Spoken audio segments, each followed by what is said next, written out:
Hi, how are you doing? My name is Didier. We're at the lab over in La Maison du Whisky in Paris. Today we're with Victor. Hi Didier, hi guys. He's our agave specialist at La Maison du Whisky, and so we're going to be talking about mezcal.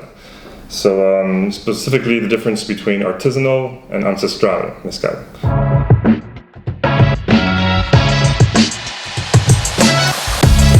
Today we've got two mezcals, one which is an ancestral from Del Maguey, the Arroqueño, and we've got a Dirumbes, which is an artisanal. It's just barely an artisanal because there's only one step separating it from being an ancestral. We're going to talk about that later. But first, where did this all start? I mean, when did the rules change? What's the kind of history behind this artisanal versus ancestral?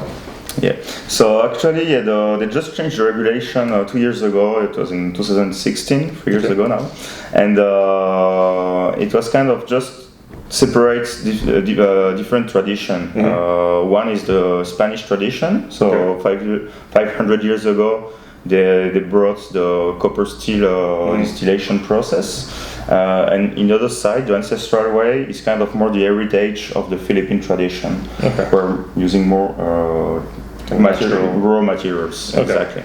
So basically, when you're making an ancestral mezcal, you're only going to be using what you got in front of you, what's going from earth. So it's going to be wooden tanks, clay steels, wooden steels. Everything is handmade actually. There's not mechanical process in it. Okay, so nothing mechanical. Everything's handmade and natural ingredient, natural materials. No steel. So let's take a look at each step actually. So here on the Dirumbes, we said that it's almost an ancestral. Basically, we start with agave. What's cool about these is that you have actually each step of the process and how it's made on every bottling they do. So that's pretty cool. First, the cooking. So the cónico bajo tierra. Exactly. So that's the underground pit oven. Okay. So basically, they put the agave hearts underground. Exactly, they cover it and they let it cook for. It totally depends of the size of the product, of the agave or even of the tradition. But they put like a lot of agaves. Okay, and so that gives mezcal it's kind of smoky. Exactly. This one's not so smoky though. It's not so smoky, but that depends of the type of agave used and of the type of wood used to cook it. Oh, okay. So and as well what the producer wants to bring as aromas. Okay. So basically they're going to cook it underground. That's ancestral method. Yeah. What else can they do for artisanal? What are the extra steps they can do? Actually, they can use brick ovens. So usually we know them in tequila. But they can't use the autoclaves. They can't use a pressure cooker. Exactly. Yeah. So the artisanal can also use kind of the brick ovens. So now talking about the milling, the next step, we've got a mano con hacha. So what is that, an axe? Exactly, you're totally right. And so that's kind of unusual, but in this area they use it quite a lot. It's really hard work. After this, you need muscles. It's like you're spending all day long cutting agaves by hand. So it's pretty crazy. What are the other methods that you see? The most common is going to be the taona. It's kind of a big rock wheel pulled by a horse or a donkey, sometimes by hand. Imagine usually it's like a half ton or a ton of rocks. So that crushes the agave hearts. And the purpose is just to break the fiber and to get out the juice of the agave. Okay, so once you got the juice, the next step is to ferment it. Now, for both ancestral and artisanal, you have to keep the fibers, right? You have to keep the agave. Exactly, because that's going to help the yeast. Actually, the juice is already out with some sugar, but you need to keep the fibers because the fibers contain still a lot of sugars. Okay. So they do add a little bit of water. Usually they add a bit of water just to help out, to don't have just fibers, and they let it up in an open tank for like maybe 5 days, 8 days sometimes. Depends on the natural yeast usually. Exactly.